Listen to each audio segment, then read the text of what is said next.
Good evening and welcome back, Poetry Love Fuzz. It is I, ZM Wise, and here I am with another recording just for you. This is going to be a very special recording. I've never done this before. Miss Kristin, Garth, and I are going to be reading 4 poems of ours to each other, back to back, and we'll each give a little explanation or a big explanation, depending on how much we want you, the listener, to know. So we're going to have Miss Kristin Garth kick it off. Thank you very much for coming, by the way.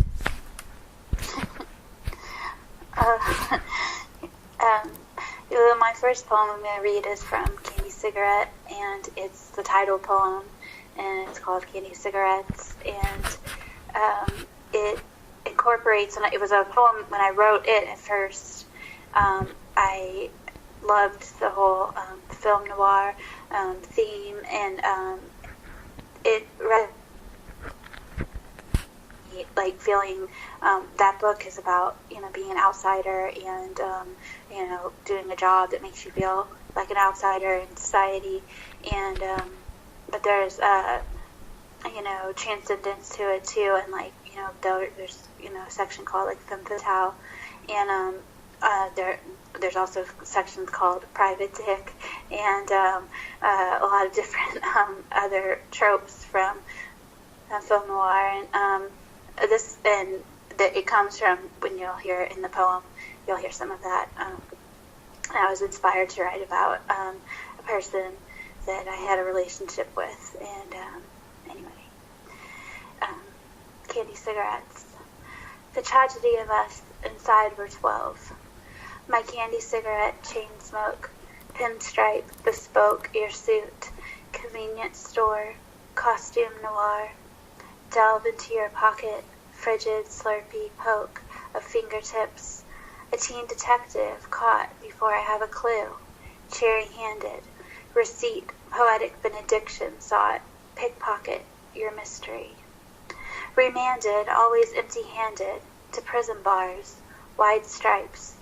2 adolescent archetypes, teen femme fatale, and a private dick with scars, consigns me, criminal, stereotype. You lock inside with juvenile regrets. A beggar, you bring candy cigarettes. Ooh, I really liked that one. I pictured one of those late 40s, early 50s, like just these noir films, very, very mysterious, very, I heard a lot of like just nocturnal jazz in the background. It was very...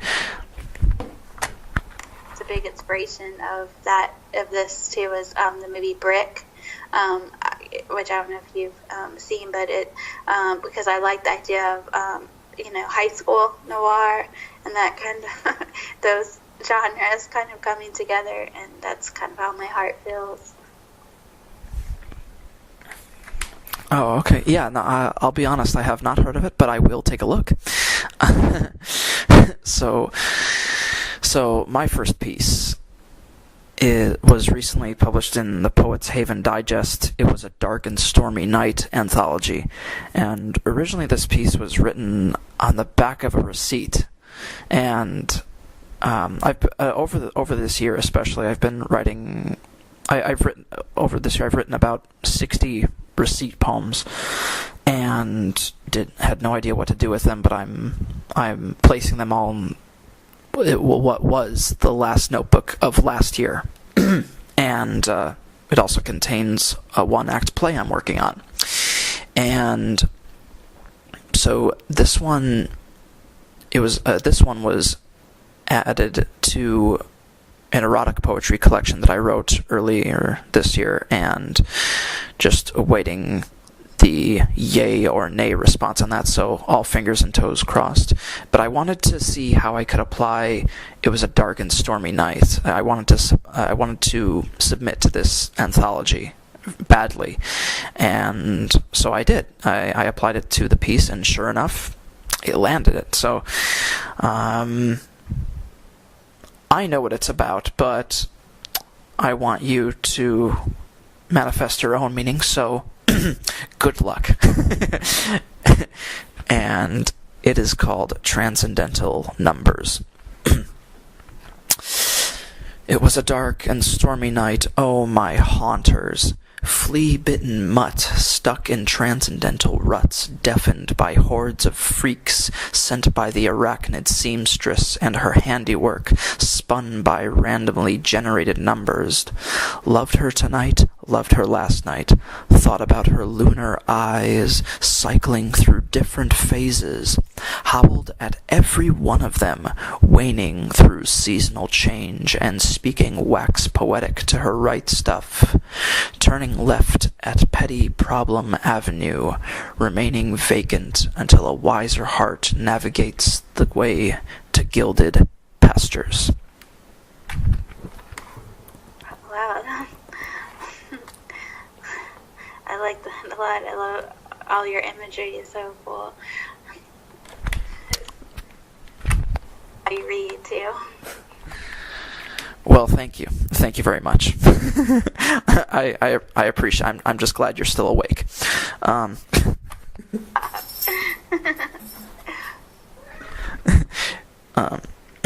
Do you want to go ahead and introduce your second piece for us?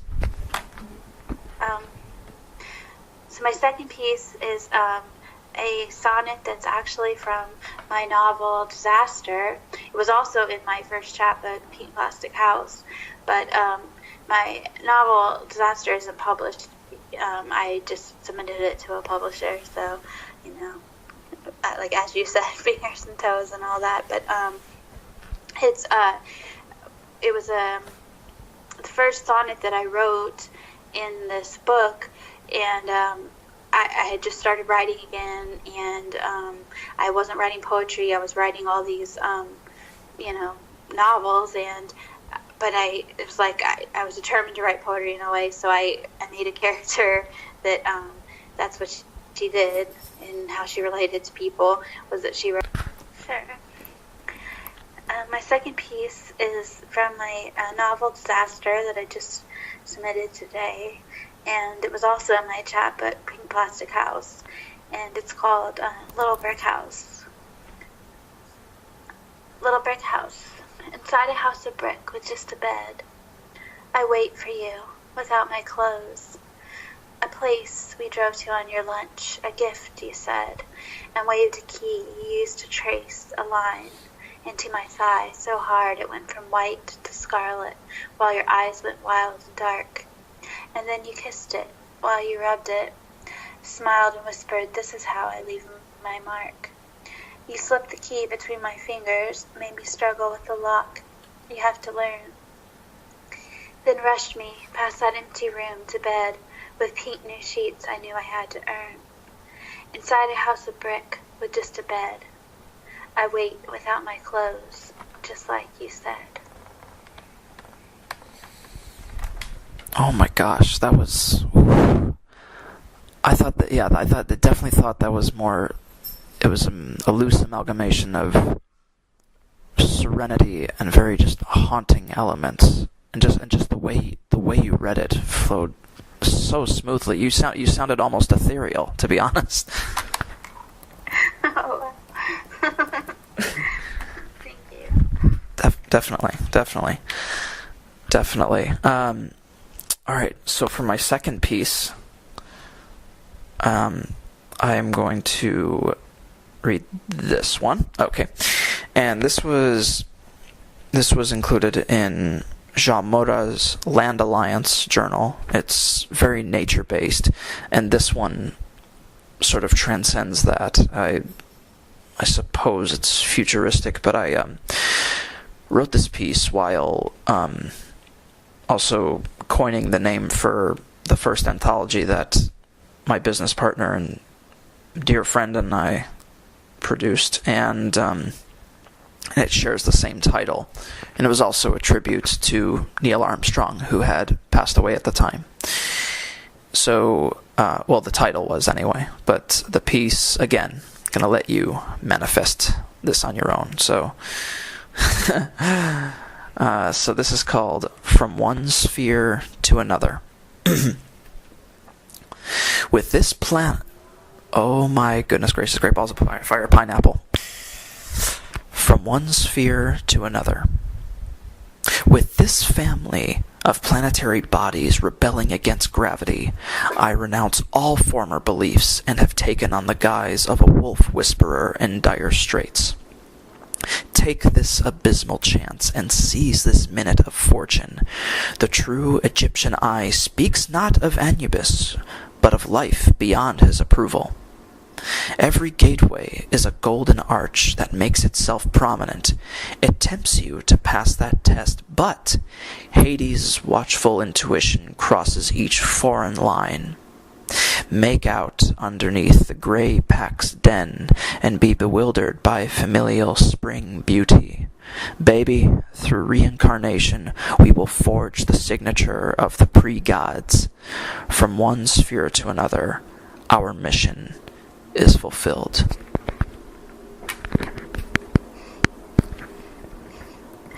It's cool. I like it. I like how it's like a monologue. I just like, and I just love how you're so theatrical in your reading. It's very cool. Oh, thank you. Fun fact, I actually, before even considering picking up the pen as frequently as I do, I used to want to be an actor. I can see that. I can definitely. Very. It puts me at ease. It's been nice, doing the interview because, I like. You're so comfortable. It makes me comfortable.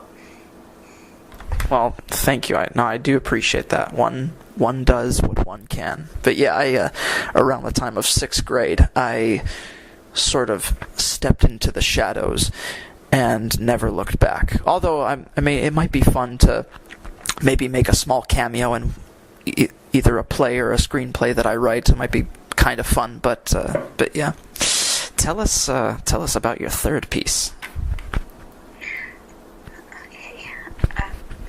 My third piece is called, it's from The Legend of the Weremer, and the book that's coming out is a tiny book.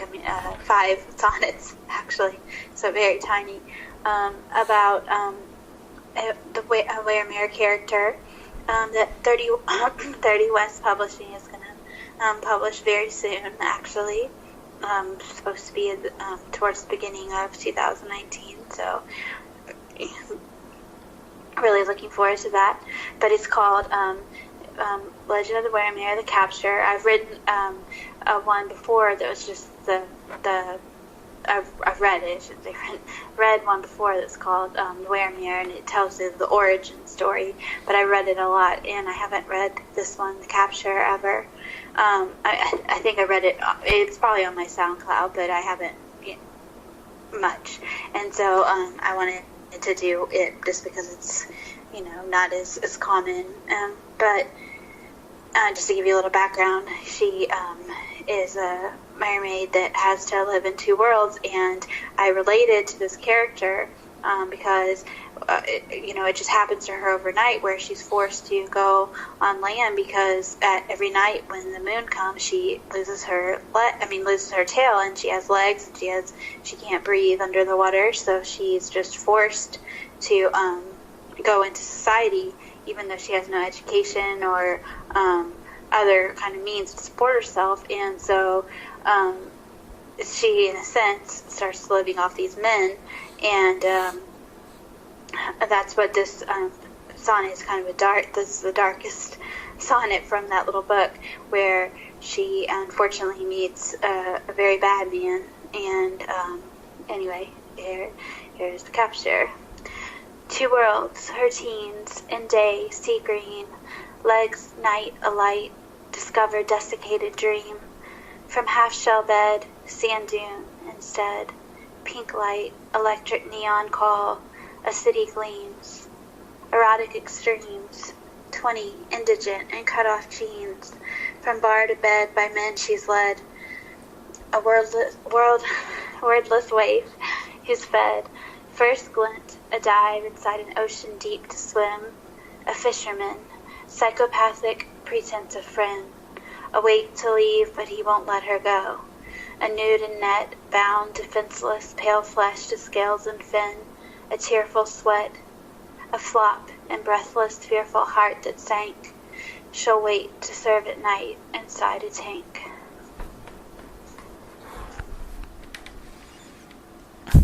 Wow. Yet again, you've rendered me speechless. No, wow. No, it's a good thing. No, wow.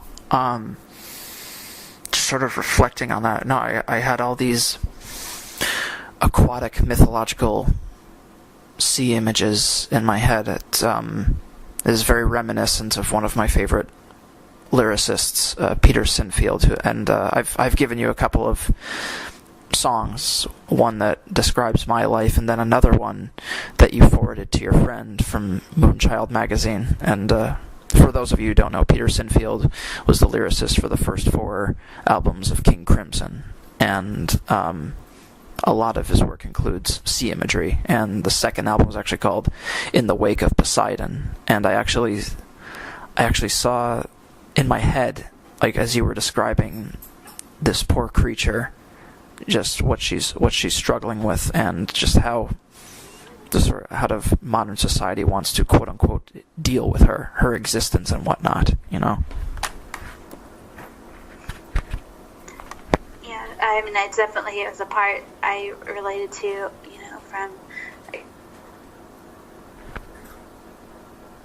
I guess the part about her being a mermaid that I related to as somebody who had been a stripper, had been a sex worker, lived off of, you know, men, and like how you like make your way like this, and the situations that you can fall prey to. For sure. I think many could definitely relate to that. So this third piece of mine is very self-explanatory. It was actually published by a journal that we both know of, Feminine Collective, and I was very pleased that they had faith in my work. For me anyway, I thought it was a big stepping stone in my literary career to be published with them. There were a few pieces, and then an essay was published with them as well. And again, very self-explanatory. So this one is called On the Women's March, and it's Women's March on Washington / the World, January 21st, 2017. Winning freedom over the Washington, D.C. building tops. Every mouth of reason never stops. Happy collision between sidewalk steam and sky tears. Cross over crowds, Chicago, my heroic home. March on, Madison, safe steps, St. Paul. Words carried away, winged mothers watch ever so closely. Elderly couple in metropolitan streets. This is what a feminist looks like, displayed on cardboards, dedicated to one another. Women's rights are human rights, cried the sentence of paper. 7 continents, snows of Antarctica, a blizzard of people, their voices joining forces with the wind. Fight like girls with supreme firepower, they watch over the skies and sing tribal ballads in honor of the verse of equality. Somewhere past the horizon, we make and cultivate history. Delicate metal walls, smashed to pieces with voices of solidarity and hearts. For the sake of the peeploids, we stand and march united or not at all. Much love, much support, the faces of beards, the baritone voices, stand beside them, stand behind them. Speeches on wintry podiums tell the story that requires undivided hand-holding. Grandmothers of courageous growth, you have left us a trove of the richest legacy we could ask for. Lend us no book to read, for we carry the seed, the key that others may need. Mothers of marching ground, let the instincts flow through you and bring a necessary influx of walkers. Gather children, build impressions, the rock opera of the ages, the epic poem of life, the dance upon the conquering. Sisters of sincerity, arise from the queendom. No more time for hiding in the shadows. They have chased you long enough. Dance on hot springs of celebration. Daughters of devotion, you underrated descendants. Simplicity is the most complex trait in the heart of children, leading the parade to a new utopia. Nieces of names, we call you out in remembrance. We read your messages on memorials, palms placed on the walls of war. Before the revolutionary slumber, stars of death step out to congratulate. You were present on this momentary date, putting an end to all unethical debate. Wow, that's an epic one. That's cool. And then again, I just love how you read it, but it's so many great lines in that too, and just the whole. That was stunning. Well, coming from you, that means a great deal. So I'm anxious to hear your fourth piece, Miss Garth. The fourth one is from, first, before I had you been mentioning where yours were published, and then I realized that I should have been mentioning that too. But the Waremere capture hasn't been published yet, but it is going to be published by 30 West, and then in the book, and then Candy Cigarette is obviously from that book, and but it was also published in Bone and Ink Press originally, and got me a Best of the Net nomination, so that was very nice. And then I can't remember what my first or what the other poem was, but let's see. To look. Oh, A Little Brick House. I did say that where that one was from. So and now I'll go into my last poem. Is The Eyes Have You, and it's from a Victorian dollhousing ceremony. And this book is, like I said, just a really special book to me. I can't wait for it to come out to read it all together. I think that's the best thing about a collaboration sometimes, is that you by the time when you write a book and it's not so new, to you, as it's great, when it comes out, but when you didn't write a whole bunch of it, there's just something about holding it in your hands and reading somebody else's work with yours that just brings it to another level. And this is just like the dream team collaboration. I can't emphasize that enough. But this is a poem I wrote about obsession, and how when you can't get over somebody and you close your eyes sleeping, and you're happiest because you can hold them in there. And anyway, it's called The Eyes Have You. Some folded skin holds you in 8-hour twitch with recumbent witch who rides you to bliss, her broom across pocked moons through violence oblivion, her orbicularis oculi tight as thighs, escape denied, just iris tremors, whimpers, dithering black holes dilated, you hide inside, arachnid-like pale lids, a withering phantasm made midnight slave. Behave until the dawn, when what's sublimated is gone.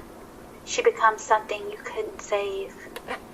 A cotton candy sacrifice, a bed to remember moments before the grave. Each day, farther away, she says goodbye. She rides you every time she shuts her eyes. Goodness gracious, great balls of fire. Or should I say, Dios mío, grande bolas de fuego? Oh my goodness, no, I think that was a personal favorite. To be honest with you, no, again, my mind was racing, just with so much. I don't even know where to begin. Especially the last 4 lines really. It really captured my soul.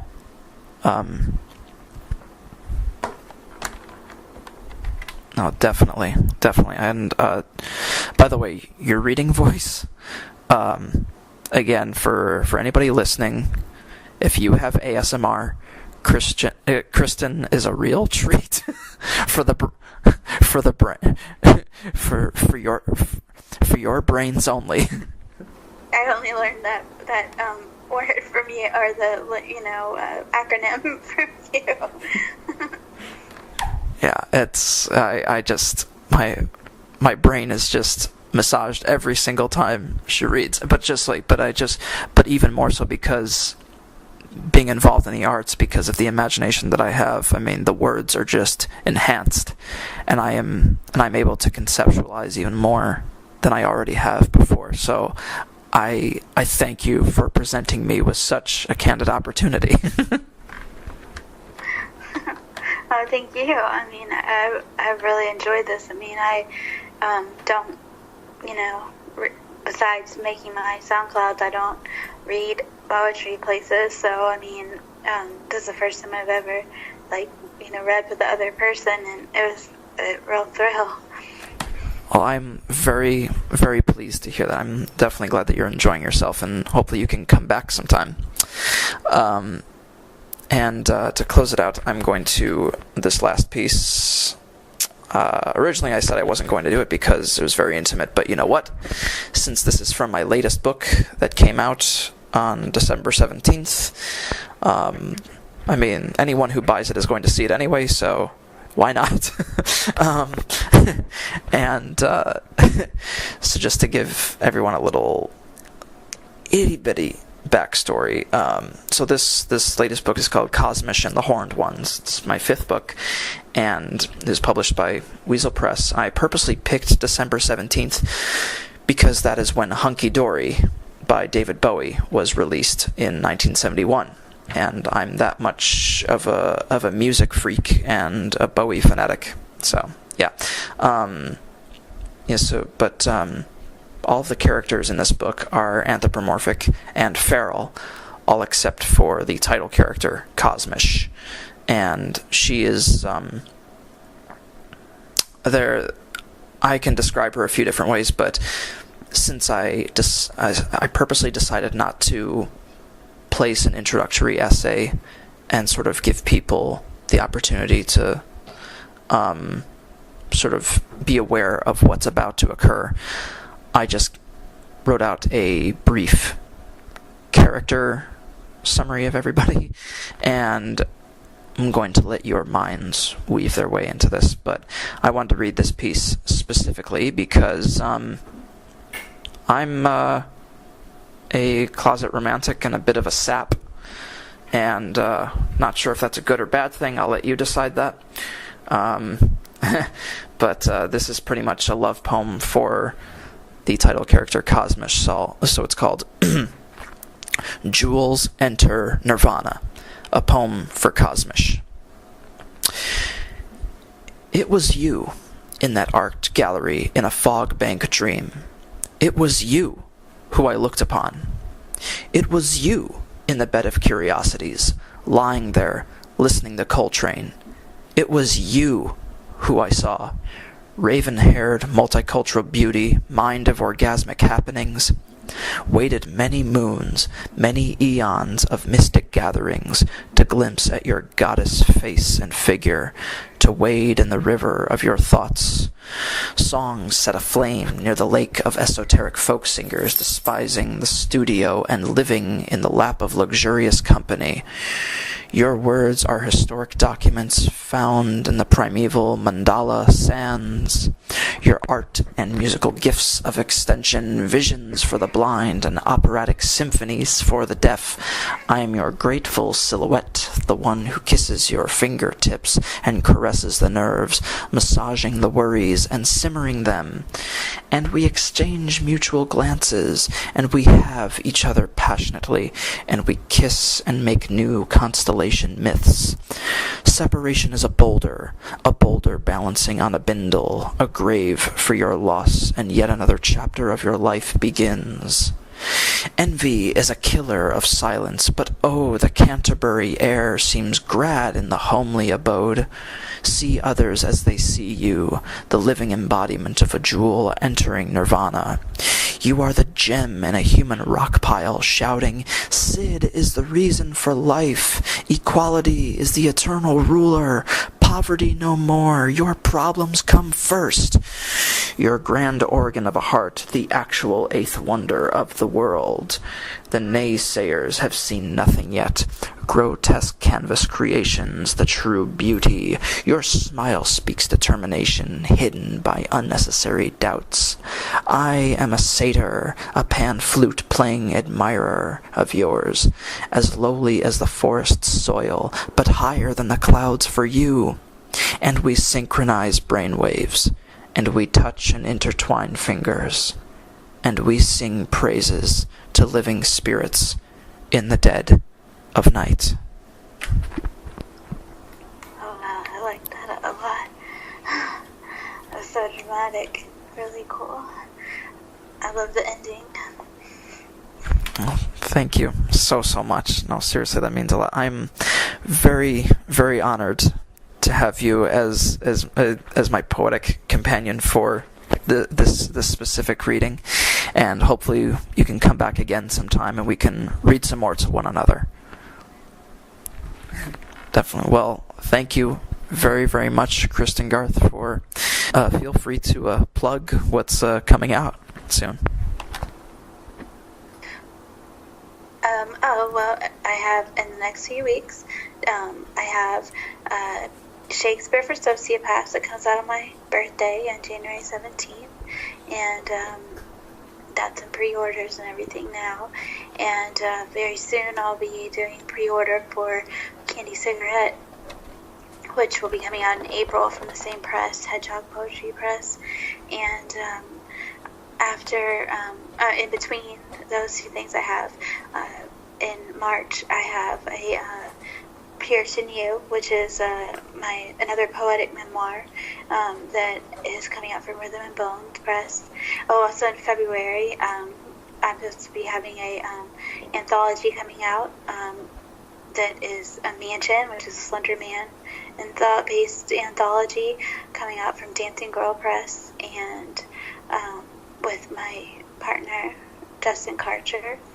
And then in June, along with Justin and Tiana, we will be having our poetic memoir, we'll have our collaboration, which is fantasy, not at all a memoir, the Victorian Dollhousing ceremony, which I'm really excited for. Oh, and I neglected to mention that we have an illustrator now for that project who's been doing fantastic work, and his name is Russ Dawn, and I wanted to give him a little shout out because he's really brought our poems, which have been really visual, and that's why we decided we wanted to get an illustrator, because we could just see everything, and we wanted this to be like an adult fairy tale, and you need pictures, and so we found this person who's just as devoted as us, and it's just been brilliant to work with him. And anyway, and then in between all that, I also have my mermaid book, The Legend of the Weremere, coming out from 30 West Publishing House, and they have been a delight to work with so far. I was just made the end of my year when they accepted that little book. Meant so much to me. I love writing fantasy, so I have a whole bunch of things coming out pretty soon, and who knows what's coming in the future after all that. So well said. Well, thank you very much, and poetry lives. Long live the arts, and have a pleasant evening.